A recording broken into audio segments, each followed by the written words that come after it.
दोस्तों नमस्कार। आप सभी लोगों को महेंद्र भाई का प्रणाम। आज मैं आप लोगों को रामायण के कुछ इस तरह के गढ़वाली रागिनी सुनाने जा रहा हूँ। यदि आपके मन में आए तो इसको सुनना ध्यान से। न आया जत कहनु मां, नयाने की खबर पाई। न आया जत कहनु मां, नयाने की खबर पाई। महीने के खत्म होने मैं कल का रोज बाकी है।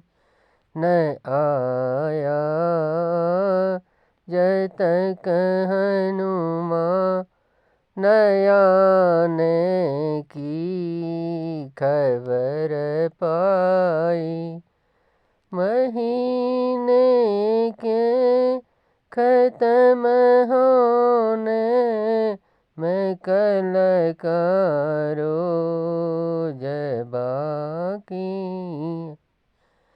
कि जब से मैंने सुना है ये, कि जब से ये सुना है कि मैंने ये निशाचर की वो बंदी है।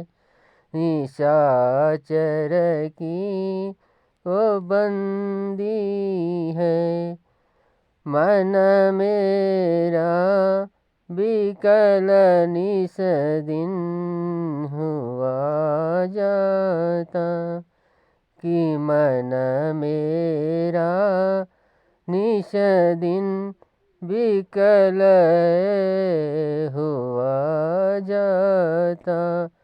न आया जत कहनु मां, नयाने की खबर पाई। धन्यवाद।